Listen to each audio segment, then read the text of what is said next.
Good day and welcome everybody to another edition of The Luckiest T-Shirt. I'm Dan. I'm going to be with you for the next little bit. Today we're talking about a couple different things, and I've got a top 8 for you. But first, we'll start everything off with the old tasty treat. Let's see what's in a Dragons of Tarkir booster here. So now that most people have gotten to play a little bit more with the set, there have been the pre-release for Magic Online is going on, so all of your favorite streamers and video recorders, they're currently diving in on it with the pre-release program. It looks fairly balanced, like fairly even set. I think the drafting, the big bombs of Fate Reforged in the third pack does make a difference to how people are drafting, because you don't pick your bomb and then try and draft around it. Generally, you might even be passing whatever your rare is in Fate Reforged, and people just end up with a bomb in the color of the deck that they've already kind of built. So we'll have a look at what we got in our tasty treat pack here. We got a Necromaster Dragon. I haven't seen this guy yet. He's flying. Whenever Necromaster Dragon deals combat damage to a player, you may pay 2. If you do, put a 2/2 black zombie token onto the battlefield, and each opponent puts the top 2 cards of his or her library into his or her graveyard. So this is a 4/4 for 3, a black, and a blue, so 5 total. And obviously it's a dragon. And when it hits, you pay 2 and you get a zombie. So it seems all right. I really like the art on it, as you can see on the YouTube there. It's a dragon, a Silumgar-style dragon, so it looks like a big, small-scaled lizard, like a Komodo dragon or an iguana-style dragon. And he's perched atop an archway with an undead horde coming out of it, is what it looks like. So flavor-wise, I guess it matches its ability. This guy hits, and you get zombies out of it. What else we got here? Everything else is just okay. So today's topics, one thing I wanted to talk real quick about. I had a brief conversation today with a gentleman that I noticed I hadn't seen around in a while, and I ran into him at my LCS. That's my local chicken shop. And he said he got out of the game. Said that was it for him. He sold all his cards, sold most of them to my local game store. Said he made a decent amount of money off it. You know, I think he said almost $2,000 after he tallied it all up. And he said he still got some cards, but not many left. And he said the game was just costing him too much. And I didn't want to say it to his face. I didn't feel good or bad for him. I mean, people make their own decisions. But I was just wondering, like, okay, if the game is costing you too much, just stop playing, but maybe keep your cards. I think it's a pretty extreme solution to just get rid of your collection and cash in, as it were. I don't think you're going to get very much value for it. He said he figures he broke even, and I'm guessing based on some of the cards that I know he had, no. There's no way for even $2,000, there's no way this guy broke even. Because he'd been playing for longer than I had. He had more, he had some really expensive cards in some of the decks that he played. So maybe he did. Maybe I'm full of shit. Maybe he made profit on it. I don't know. But I think it's a pretty extreme thing to say, okay, I'm just going to sell off my collection, and that's going to be it. I'm done with Magic. And then 5 years down the road, they come out with a set that, like Return to Ravnica was, or they're going to be doing with Battle of Zendikar, and it just sparks your interest just a little bit. And you're like, you know what? I'm going to get back in the game, and then you've got to start all over again. So if you find that the game's costing you too much, just take a break. Stop buying, There's no reason anybody should go in debt to play this game. And there's no... there's not necessarily any benefit to doing that. Oh, I'm investing in cards in the future. Well, what if all the cards you get are jank, right? So I think that's a pretty extreme way to do it. So if you're frustrated with the game, if you don't feel like you're going to be getting into it, either ever again or just taking a break from it for a while, I would definitely hesitate to sell my collection. You know what? I'd pack it up, I'd air seal it, and I'd probably make sure that the sleeves that I've got aren't gonna dissolve my cards, because apparently that's a thing. So protect all the cards that I've got. I'd put them away, and then not play. That would probably be one of the hardest things a person could ever do. That'd be like having 5 cartons of smokes and quitting smoking. It's going to be very difficult to not smoke with 5 cartons of smokes in the house and you're trying not to smoke them. If you're a smoker, you understand. If you're not, well, you get the idea.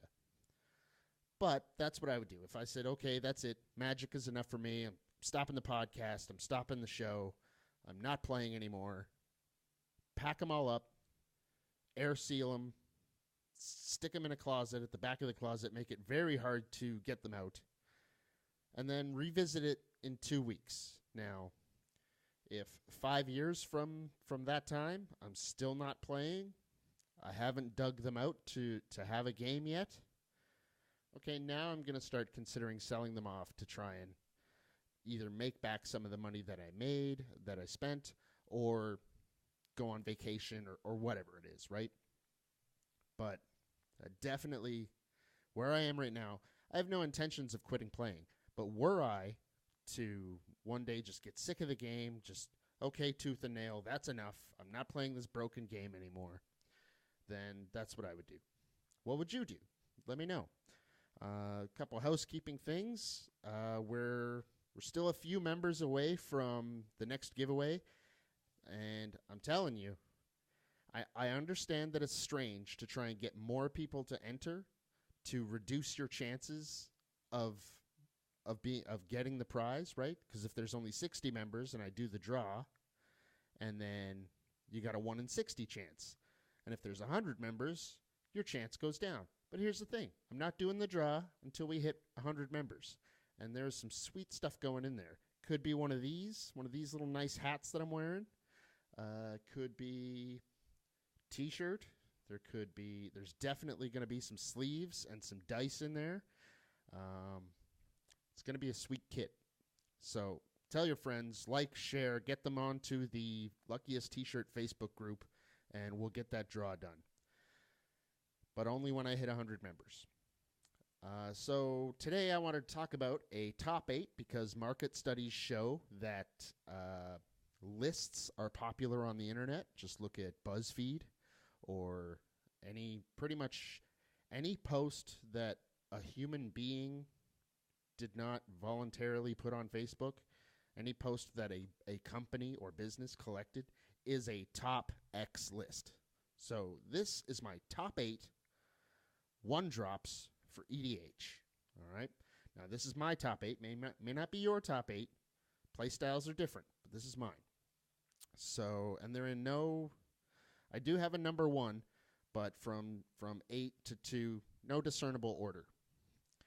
So I'm going to start with Uvenwald Tracker. If you don't know this guy, he lands on the battlefield. You can pay 1 and a green to have, he's 1 green to cast. You pay 1 and a green to have target creature you control fight target creature you don't control. So this is the Fight Master. This is Dawn King. He is a source of green creature removal.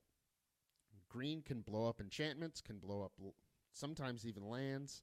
They're good at blowing up non-creature permanents. Green is not so good, except for Beast Within, at dealing with creatures. Uvenwald Tracker says, I got a big creature, you got a slightly less big creature, they're going to fight. I really like him, he's deadly. The next one, Sarah Ascendant. So this is a 1 white, 1/1 that if you have 30 or more life, he gets +4/+4 and lifelink. So in most other formats, it's a 1/1 for 1. In this format, it's a house. Some people were asking, when someone says house, what does that mean? Well, that means it's a powerhouse. First turn, getting a 5/5 flyer with lifelink is fucking wicked. It's deadly.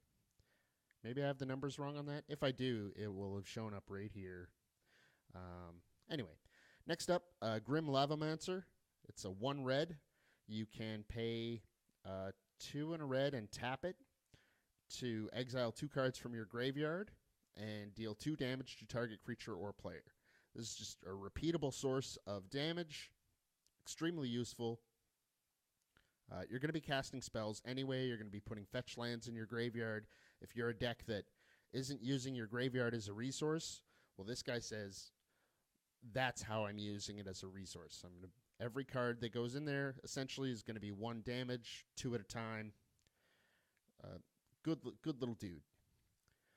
So next up, we've got a little combo. We've got Figure of Destiny and Warden of the First Tree. So Warden of the First Tree is a fairly new card, but it kind of works the same way as Figure of Destiny.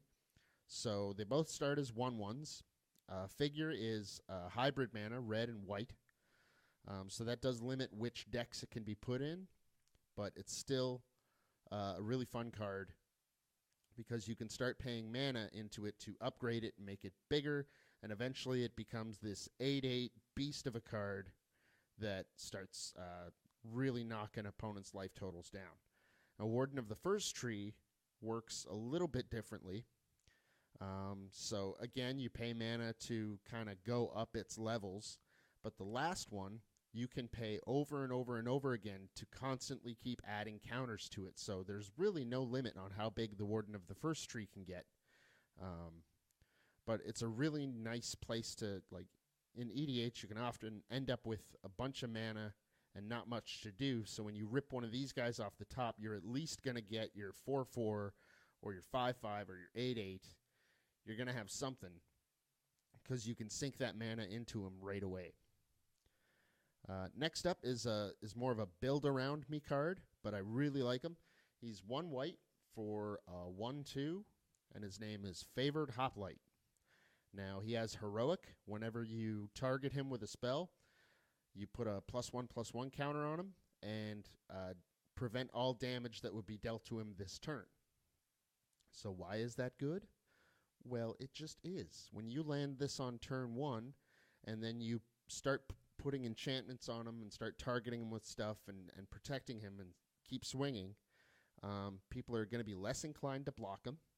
And generally, he's going to get through because someone's going to be out of creatures.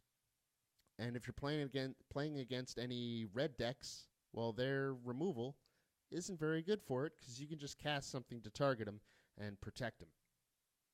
I like him a lot. He's really good.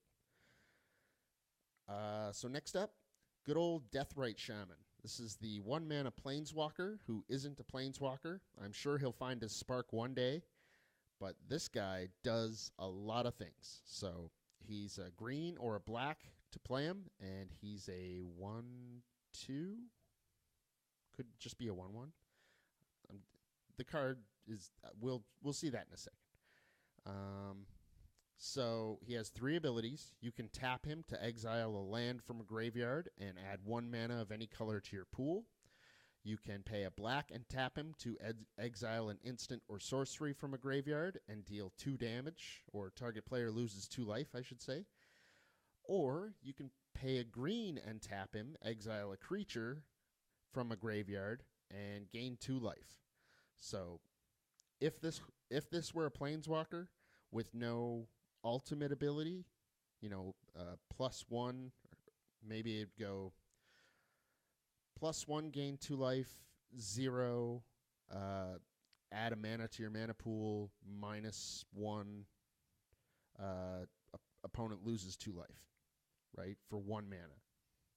That would be a really good planeswalker. You would start with like 3 loyalty, right? So you go up, you gain 2 life if you have blockers.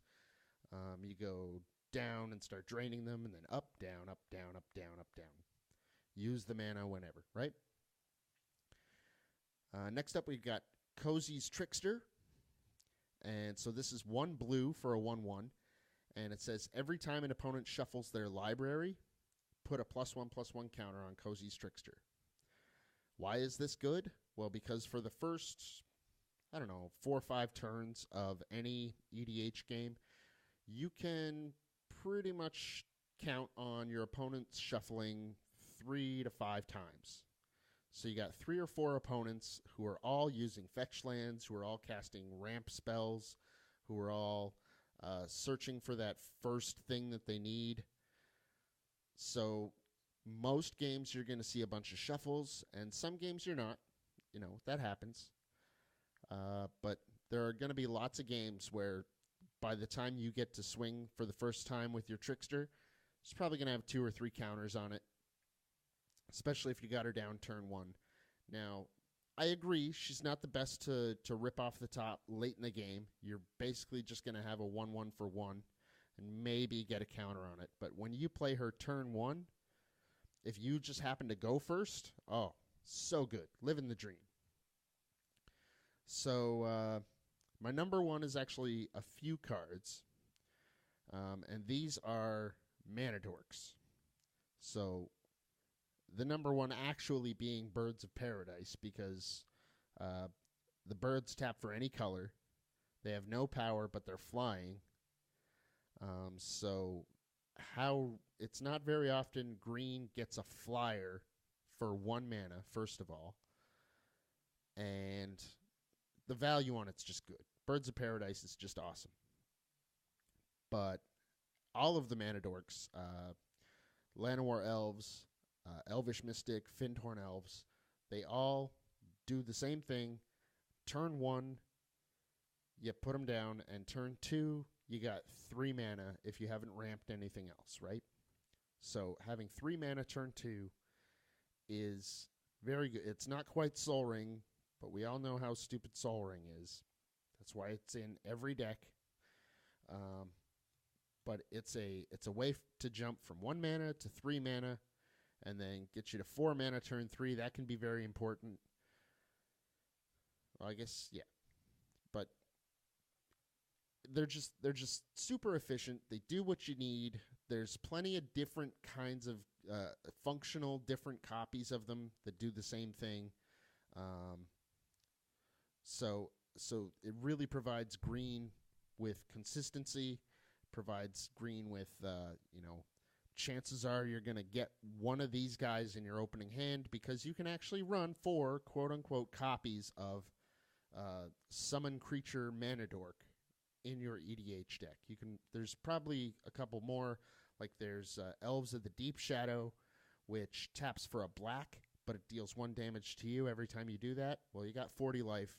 Going to 39 on turn 2 is not that big a deal. But there's plenty of variations of them. You can have a bunch of them in your deck. They're not all elves, so that's why they're not mana elves. They're mana dorks. 1 mana, 1 toughness, taps for whatever color. Most of them are green. Avacyn's Pilgrim taps for a white. Anyway, those are my top 8 1-drops. I know that's more than 8 cards. It's probably 14 with all the dorks and the Warden of the First Tree, but you get the idea. 1-drops aren't necessarily super popular in the format. There are, there are ones that are really good, but generally, 1-drops in your deck, when you draw them on turn, 14 or 15, and you have these massive boards out, adding a 1/1 that taps for green is not usually something you're looking to do. But some of these have value at any point during the game. Like the tracker, you don't even want to put the tracker down turn 1. You want the tracker when you've got all these big beefy dudes either about to hit the board or currently hitting the board. Like tracker goes great in Yeva, because you can flash him out for just 1 green mana, flash him out on someone's end step with Yeva on the battlefield, and then now you've got all your fights set up for your turn. Or even just waiting, right? As long as it's an activated ability, so you can fight at instant speed. Someone decides to swing at you, well, you take something out before it hits, and it's definitely a deterrent for people to swing at you. He kills Prophet of Crufix. He's just good, right? So that's my top 8 1-drops. It's a bit of a short episode today. Next one, I'm working on a Skullbriar, the Walking Grave. Anyway, working on a Skullbriar deck. I've tested it once, but that's going to be my next deck tech. So look out for that one. We've still got I've got some submissions for jokes for the roast of Jace Bellerin, or however you say his name. So if you have any good Jace jokes, you can send them to luckiesttshirt@gmail.com. And I'll be collecting those, and those will be for an upcoming episode. What else? You can definitely check out the Luckiest T-Shirt Facebook group, and check out my Patreon. If you like what you're hearing and you want to support the show, that's certainly a way you can do it. That's going to be it for today.